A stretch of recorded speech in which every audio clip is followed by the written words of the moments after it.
Developing news this noon time, Rhode Island and Hasbro Children's Hospital nurses back out on the sidewalk. They're getting ready to return to work this afternoon after this 3-day strike and 1-day lockout by the hospital. Eyewitness News reporter Kate Walsh is working the very latest on the ongoing contract dispute. Well, Patrick, it may look and sound the same here on Eddy Street outside the hospitals, but the feel is different and so are the signs.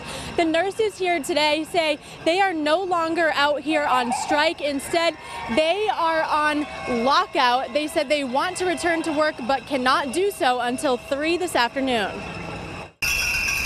The union nurses' 3-day strike is over, but they're still out in full force with supporters on Eddy Street, holding new signs and a padlock tied to the intersection of Eddy and Dudley Streets. The union says they're being locked out, that their strike ended Thursday at 3 p.m., but they weren't able to return to work because Lifespan, the company that runs Rhode Island Hospital and Hasbro Children's Hospital, had a contract with temporary workers until 3 p.m. Friday. They'll have to go in and report at 3 o'clock, whether you're 7 to 3:30 or 3 to 11:30 or 7 to 7. Local UNAP Executive Board member Nancy Matern said that means they'll have to go back to work today, even if it's just to work the final half hour of what would be their normal shift. Rhode Island Hospital said the union was notified on July 13th about the 4-day commitment they had with the temporary workers. That was 10 days before the strike, and the union members voted still to authorize the strike.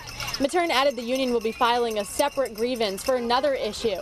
She said Lifespan notified them they'd start at 10 Friday morning, calling some nurses to cancel their shifts due to a change in some hospital services and a low patient count during the strike.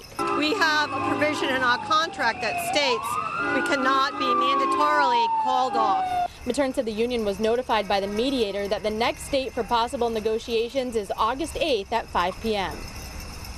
Now, we have reached out to Lifespan on comment if they are indeed calling nurses, telling them to not come in for their shift today, and how many nurses are affected if they are indeed doing that. Be sure to stay with Eyewitness News all afternoon today, because we are expecting some developments here, as well as some words to be spoken out here on the picket line before the nurses return to their jobs this afternoon. For now, we're live in Providence.